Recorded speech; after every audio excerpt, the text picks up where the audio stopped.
ನಮಸ್ಕಾರ, ನೀವು ನೋಡ್ತಾ ಇದ್ದೀರಾ ಇನ್ಸೈಡ್ ಸ್ಟೋರಿ. ನಾನು ನವಿತಾ ಜೈನ್. ನಿಮ್ಮ ಅಸಡ್ಡೆ ನಿಮಗೆ ಸಂಕಷ್ಟ. ಲಾಕ್ಡೌನ್, ನೈಟ್ ಕರ್ಫ್ಯೂ ಏನಾಗುತ್ತೆ ಮುಂದೆ? ಮತ್ತೆ ಲಾಕ್ ಆಗುತ್ತಾ ಬೆಂಗಳೂರು? ಕೊರೋನಾ ಮಾರ್ಚ್ ಮಾರಿ ಏನಾಗುತ್ತೆ? ಇದೇ ಇವತ್ತಿನ ಇನ್ಸೈಡ್ ಸ್ಟೋರಿ.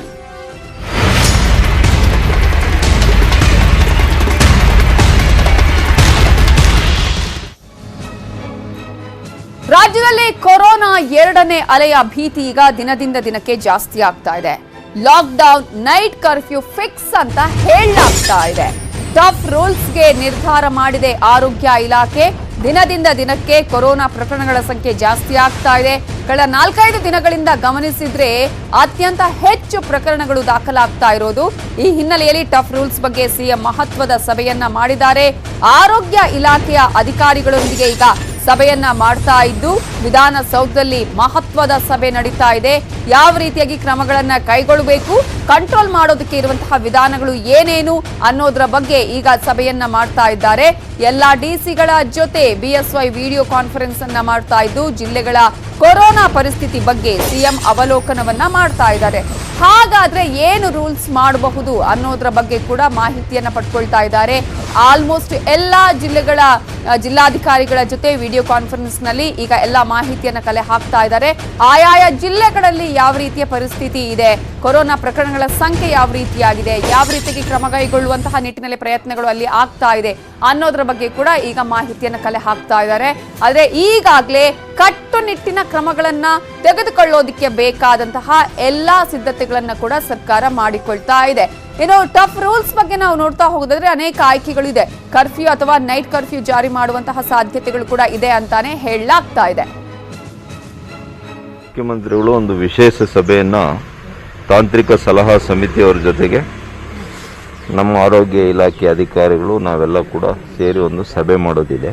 ಮಾರ್ಮಿಕವಾಗಿ ಮಾನ್ಯ ಮುಖ್ಯಮಂತ್ರಿಗಳು ಹೇಳಿದ್ದಾರೆ, ಜನತೆ ಕೂಡ ಮನವಿ ಮಾಡಿದ್ದಾರೆ. ತಾವು ಸಾಮಾಜಿಕ ಅಂತರವನ್ನು ಕಾಯ್ದುಕೊಳ್ಳೋದು, ಮುನ್ನೆಚ್ಚರಿಕೆ ಕ್ರಮಗಳನ್ನು ತೆಗೆದುಕೊಳ್ಳದೆ ಹೋದ ಪಕ್ಷದಲ್ಲಿ ಸರ್ಕಾರಕ್ಕೆ ಭಾಳ ಕಷ್ಟ ಆಗ್ತದೆ ನಿಯಂತ್ರಣ ಮಾಡೋದು. ಇದೇ ರೀತಿ ಜಾಸ್ತಿ ಆಗ್ತಾ ಹೋಗಿ ಜನರು ಜವಾಬ್ದಾರಿಯನ್ನು ಅರಿತುಕೊಳ್ಳದೆ ಬೇಜವಾಬ್ದಾರಿಯಿಂದ ವರ್ತಿಸಿದರೆ ಸರ್ಕಾರಕ್ಕೆ ಬೇರೆ ದಾರಿ ಏನಿದೆ ಅಂತ ಕೇಳಿದ್ದಾರೆ. ಅದನ್ನೇ ನಾನು ಕೂಡ ಹೇಳ್ತೇನೆ. ಲಾಕ್ಡೌನ್ ಅಂತಲೇ ಅರ್ಥ ಮಾಡ್ಕೋಬೇಕು. ಇಲ್ಲೆಲ್ಲ ನೀವು ಆ ರೀತಿಯೆಲ್ಲ ಅರ್ಥ ಮಾಡ್ಕೋಬಾರ್ದು, ಮಾಡಬಾರದು ಅನ್ನೋದು ನಮ್ಮ ಉದ್ದೇಶ ಇದೆ. ಜನರು ಕೂಡ ಸಹಕಾರ ಕೊಡಬೇಕು ಅಂತ ಹೇಳಿ ಜನರು ಜವಾಬ್ದಾರಿಯಿಂದ ವರ್ತಿಸಬೇಕು ಅಂತ ಮಾತ್ರ ಮನವಿ ಮಾಡ್ತೀವಿ. ಇನ್ನು ಕೊರೋನಾ ಉಲ್ಬಣದ ಬಗ್ಗೆ ಸದನದಲ್ಲಿ ಮಾಜಿ ಸಿಎಂ ಸಿದ್ದರಾಮಯ್ಯ ಪ್ರಸ್ತಾಪ ಮಾಡಿದ್ರು. ಕೊರೋನಾ ತಡೆಗೆ ನಿಷ್ಠುರವಾದ ಕ್ರಮ ಕೈಗೊಳ್ಳದಿದ್ರೆ ಮತ್ತೆ ಲಾಕ್ಡೌನ್ ಮಾಡಬೇಕಾಗುತ್ತೆ. ಜನ ಸಾಮಾಜಿಕ ಅಂತರವನ್ನ ಕಾಪಾಡಿಕೊಳ್ಳಬೇಕು, ಮಾಸ್ಕ್ ಹಾಕಬೇಕು ಅಂತ ಹೇಳಿದ್ರು. ಕೋವಿಡ್-19 ಬಂದಂತ ಸಂದರ್ಭದಲ್ಲಿ ಈಗ ಮತ್ತೆ ಜಾಸ್ತಿ ಆಗ್ತಾ ಇದೆ. I am afraid again. ನಾನು ಮೊನ್ನೆ ನೋಡಿದಾಗ 50 ಜನ ಸತ್ತಿದ್ರು, 9,000 ಚಿಲ್ಲರೆ ಜನರಿಗೆ ಅಟ್ಯಾಕ್ ಆಗಿತ್ತು. ಮತ್ತೆ ನೀವು ನಿಷ್ಠುರವಾದಂಥ ಕ್ರಮಗಳನ್ನ ತಗೊಳ್ಳದೆ ಹೋದ್ರೆ ಮತ್ತೆ ಲಾಕ್ಡೌನ್ ಮಾಡಬೇಕಾದಂಥ ಪರಿಸ್ಥಿತಿ ಬರಬಹುದು. ಬರದೇ ಇರಲಿ ಅಂತ ನನ್ನ ಆಸೆ. ಇವು ಸ್ವಲ್ಪ ರಿಕವರಿ ಹಾದಿನಲ್ಲಿದ್ದೋ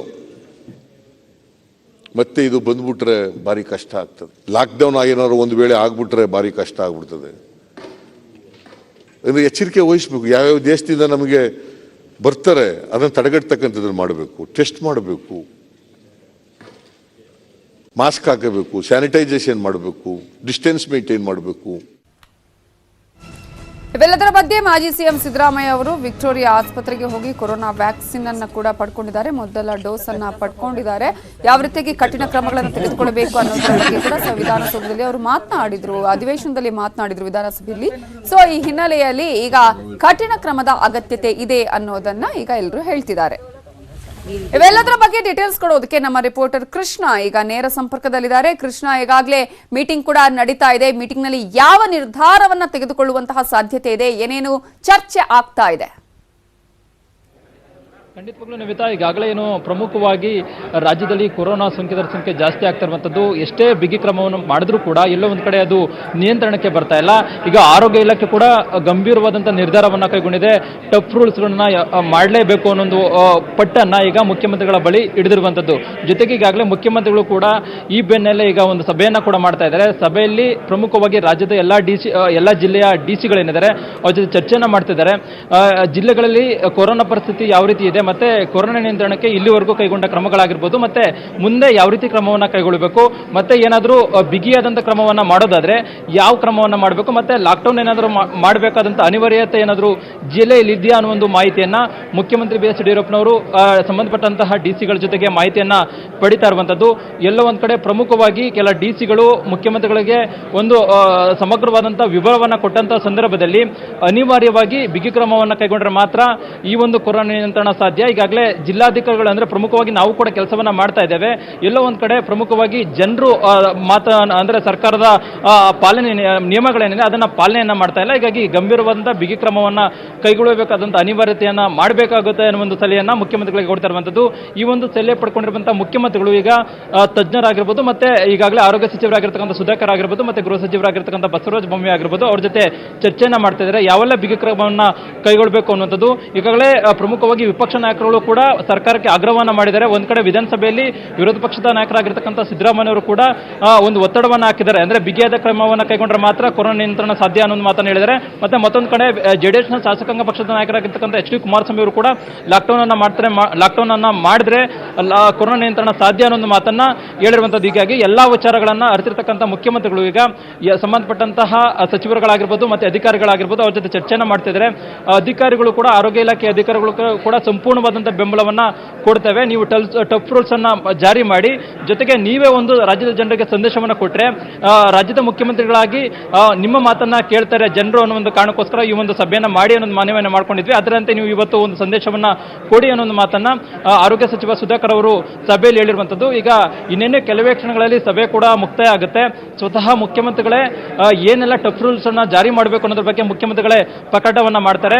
ನವಿತಾ ಹಿಂದಿನ ವರ್ಷದಲ್ಲಿ ಪ್ರಮುಖವಾಗಿ ಇದೇ ಸಂದರ್ಭದಲ್ಲಿ ಮುಖ್ಯಮಂತ್ರಿಗಳು ಕೊರೋನಾ ಬಂದಂತಹ ಸಂದರ್ಭದಲ್ಲಿ ಲಾಕ್ಡೌನ್ ಆಗಿರ್ಬೋದು ಮತ್ತೆ ಶಾಲಾ ಕಾಲೇಜುಗಳನ್ನು ಸ್ಥಗಿತ ಮಾಡುವಂತಹ ವಿಚಾರವನ್ನ ಮುಖ್ಯಮಂತ್ರಿಗಳು ಪ್ರಕಟವನ್ನ ಮಾಡಿದ್ರು.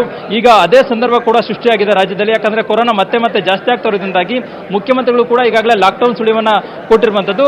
ಇದಕ್ಕೆ ಪುಷ್ಟಿ ನೀಡುವಂತೆ ಮುಖ್ಯಮಂತ್ರಿಗಳು ಈಗ ಸಭೆಯನ್ನ ಮಾಡಿ ಅಂತಿಮವಾಗಿ ಲಾಕ್ಡೌನ್ ಮಾಡಬೇಕಾ ಅಥವಾ ಕೆಲವೊಂದು ಏರಿಯಾಗಳೇನಿದಾವೆ ಅಂದ್ರೆ ಅತಿ ಹೆಚ್ಚು ಸೋಂಕಿಯನ್ನು ಕಾಣ್ತಾ ಇದೆ ಅಲ್ಲಿ ಸೀಲ್ ಡೌನ್ ಮಾಡಬೇಕಾ, ಮತ್ತೆ ಪ್ರಮುಖವಾಗಿ ಈಗ ಅಷ್ಟೇ ಒಂದಷ್ಟು ಕ್ಷೇತ್ರಗಳು ಎಲ್ಲಾ ಫೀಲ್ಡ್ಗಳು ಕೂಡ ಈಗ ಅಷ್ಟೇ ಓಪನ್ ಆಗಿದೆ. ಅಂದ್ರೆ ಸ್ವಲ್ಪ ಚೇತರಿಕೆಯನ್ನ ಕಾಣ್ತಾ ಇದೆ ಎಲ್ಲಾ ಕ್ಷೇತ್ರಗಳು ಗಮನಿಸಿದ್ರೆ. ಎಲ್ಲರ ಸಾರ್ವಜನಿಕರ ಮಾತು ಕೂಡ ಮತ್ತೆ ಲಾಕ್ಡೌನ್ ಆದ್ರೆ ನಮ್ಮ ಪರಿಸ್ಥಿತಿ ಏನು ಅನ್ನುವಂಥ. ಸೊ ಈ ನಿಟ್ಟಿನಲ್ಲಿ ಲಾಕ್ಡೌನ್ನೇ ನಿರ್ಧಾರವನ್ನು ತೆಗೆದುಕೊಳ್ಳುವಂತಹ ಸಾಧ್ಯತೆ ಎಷ್ಟರ ಮಟ್ಟಿಗೆ ಇದೆ, ಅಥವಾ ಟಫ್ ರೂಲ್ಸ್ ಗಳನ್ನ ಜಾರಿ ಮಾಡುವುದರ ಮೂಲಕ ಎಲ್ಲವನ್ನ ಕಂಟ್ರೋಲ್ ಮಾಡುವಂತಹ ಪ್ರಯತ್ನಗಳನ್ನ ಮಾಡಬಹುದಾ ಹೇಗೆ ಅಂತ? ಖಂಡಿತವಾಗ್ಲೂ ನಮಿತಾ ಇದುವರೆಗೂ ಕೂಡ ಮುಖ್ಯಮಂತ್ರಿಗಳ ಆಲೋಚನೆಯಲ್ಲಿ ಇಲ್ಲ ಲಾಕ್ಡೌನ್ ಅನ್ನ ಮಾಡಬೇಕು ಅನ್ನುವಂಥದ್ದು. ಆದ್ರೆ ರಾಜ್ಯದ ಜನರಿಗೆ ಮಾತ್ರ ಸುಳಿವನ್ನ ಕೊಟ್ಟಿದ್ದಾರೆ. ಅಂದ್ರೆ ಈಗಲಾದ್ರೂ ಎಚ್ಚೆತ್ತುಕೋಬೇಕು ಜನರು ಅನ್ನೊಂದು ಮುನ್ಸೂಚನೆಯನ್ನ ಮುಖ್ಯಮಂತ್ರಿಗಳು ಕೊಟ್ಟಿದ್ದಾರೆ. ಮುಖ್ಯಮಂತ್ರಿಗಳ ಮಾತಿನಂತೆ ಜನರು ಏನಾದ್ರೂ ಈಗಾಗಲೇ ಎಚ್ಚೆತ್ತುಕೊಂಡು ಮಾಸ್ಕ್ ಆಗಿರುವಂತದ್ದಾಗಿರ್ಬೋದು, ಮತ್ತೆ ಸೋಷಿಯಲ್ ಡಿಸ್ಟೆನ್ಸ್ ಆಗಿರ್ಬೋದು, ಮತ್ತೆ ಸರ್ಕಾರದ ನಿಯಮಗಳೇನಿದೆ ಕೋವಿಡ್ ನಿಯಮಗಳೇನಿದೆ ಅದನ್ನ ಸಮಗ್ರವಾಗಿ ಕಟ್ಟುನಿಟ್ಟಾಗಿ ಪಾಲನೆಯನ್ನ ಮಾಡಿದ್ರೆ ಮಾತ್ರ ಕೊರೋನಾ ನಿಯಂತ್ರಣ ಸಾಧ್ಯ. ಅಂದ್ರೆ ಕೆಲವೊಂದಷ್ಟು ಸಮಯಾವಕಾಶವನ್ನ ಸರ್ಕಾರ ಗಡುವು ಕೊಡುವಂತ ಸಾಧ್ಯತೆ ಇದೆ. ಅಂತಹ ಸಂದರ್ಭದಲ್ಲಿ ಅಷ್ಟು ಸಮಯದಲ್ಲಿ ಏನಾದರೂ ಕೊರೋನಾ ನಿಯಂತ್ರಣ ಕಂಪ್ಲೀಟ್ ಆಗಿ ಕಡಿಮೆ ಸರ್ಕಾರ ಗುರಿ ಹೊಂದಿದಂತೆ ಏನೋ ಕಡಿಮೆ ಆಯಿತು ಅಂತಂದ್ರೆ ಯಾವುದೇ ಕಾರಣಕ್ಕೂ ಕೂಡ ಲಾಕ್ಡೌನ್ ಅನ್ನ ಜಾರಿ ಮಾಡೋದಕ್ಕೆ ಸರ್ಕಾರ ಮುಂದಾಗೋದಿಲ್ಲ. ಆದ್ರೆ ಸಮಯ ಕೊಟ್ಟರು ಕೂಡ ಒಂದ್ ವೇಳೆ ಗಡುವು ಕೊಟ್ಟರು ಕೂಡ ಅಂತಹ ಸಂದರ್ಭದಲ್ಲಿ ಕೊರೋನಾ ಮತ್ತೆ ಜಾಸ್ತಿ ಆಯಿತು ಅಂದ್ರೆ ಅನಿವಾರ್ಯವಾಗಿ ಸರ್ಕಾರ ಲಾಕ್ಡೌನ್ ಮಾಡುವಂತಹ ಸಾಧ್ಯತೆ ಇದೆ. ಯಾಕಂದ್ರೆ ಈಗಾಗಲೇ ವಿರೋಧ ಪಕ್ಷಗಳು ಕೂಡ ಎಲ್ಲೊಂದು ಕಡೆ ಸಂಪೂರ್ಣವಾದಂತಹ ಬೆಂಬಲವನ್ನ ರಾಜ್ಯ ಸರ್ಕಾರಕ್ಕೆ ಕೊಟ್ಟಿರುವಂತದ್ದು. ಹಿಂದೆ ಲಾಕ್ಡೌನ್ ಮಾಡಿದಂತಹ ಸಂದರ್ಭದಲ್ಲಿ ವಿಪಕ್ಷಗಳು ಸಾಕಷ್ಟು ಆಕ್ರೋಶವನ್ನು ವ್ಯಕ್ತಪಡಿಸಿದ್ರು. ನಮ್ಮ ಸಲಹೆಗಳನ್ನ ಏನೂ ಕೂಡ ಸರ್ಕಾರ ಪಡ್ಕೊಂಡಿಲ್ಲ ಅನ್ನುವಂಥದ್ದು. ಈಗ ಸ್ವತಃ ವಿರೋಧ ಪಕ್ಷಗಳು ಬೆಂಬಲವನ್ನು ಕೊಟ್ಟಿರೋದ್ರಿಂದಾಗಿ ಅಧಿಕೃತವಾಗಿ ಮುಖ್ಯಮಂತ್ರಿಗಳು ಲಾಕ್ಡೌನ್ ಬಗ್ಗೆ ತೀರ್ಮಾನ ಮಾಡುವಂತ ಸಾಧ್ಯತೆ ಇದೆ. ನವಿತಾ, ಥ್ಯಾಂಕ್ ಯು ಕೃಷ್ಣ ಡೀಟೇಲ್ಸ್ಗೆ. ಒಂದ್ ಕಡೆ ಲಾಕ್ಡೌನ್ ಆಗತ್ತಾ ಇಲ್ವಾ ಅನ್ನುವಂತಹ ಪ್ರಶ್ನೆ ಈಗಾಗಲೇ ಮೀಟಿಂಗ್ ಕೂಡ ಆಗ್ತಾ ಇದೆ. ಆದ್ರೆ ತಜ್ಞರ ಸಲಹೆ ಏನು, ಶಾಲೆಗಳ ವಿಚಾರಕ್ಕೆ ಸಂಬಂಧಪಟ್ಟ ಹಾಗೆ 1ರಿಂದ 6ನೇ ತರಗತಿಗಳ ಆ ಶಾಲೆಗಳ ಆರಂಭ ಬೇಡ ಅಂತ ತಜ್ಞರು ಹೇಳ್ತಾ ಇದ್ದಾರೆ. ಆದ್ರೆ ಸಾಕಷ್ಟು ಖಾಸಗಿ ಶಾಲೆಯವರು ಬೇಕು ಅಂತ ಹೇಳ್ತಾ ಇದ್ದಾರೆ.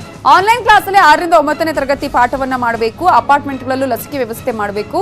60 ವರ್ಷದ ಒಳಗಿನವರಿಗೂ ಲಸಿಕೆಗೆ ಸಲಹೆಯನ್ನ ನೀಡಿದ್ದಾರೆ ಈಗಾಗಲೇ ತಜ್ಞರು. ಜನಸಾಮಾನ್ಯರಿಗೆಲ್ಲ ಮಾಸ್ಕ್ ಕಡ್ಡಾಯ, ಅಂತಾರಾಜ್ಯ ಪ್ರಯಾಣಿಕರಿಗೆ ಟೆಸ್ಟ್ ರಿಪೋರ್ಟ್ ಕಡ್ಡಾಯ, ಕೋವಿಡ್ ಟೆಸ್ಟ್ ಹೆಚ್ಚಳ ಮಾಡೋದಿಕ್ಕೂ ಕೂಡ ಈಗಾಗಲೇ ತಜ್ಞರು ಸಲಹೆಯನ್ನ ಕೊಟ್ಟಿದ್ದಾರೆ. ಈ ಮೂಲಕ ಈಗ ತಜ್ಞರ ಸಲಹೆ ಮೇರೆಗೆ ಯಾವೆಲ್ಲ ನಿರ್ಧಾರಗಳನ್ನ ತೆಗೆದುಕೊಳ್ಳಲಾಗತ್ತೆ ಕಾದು ನೋಡಬೇಕು.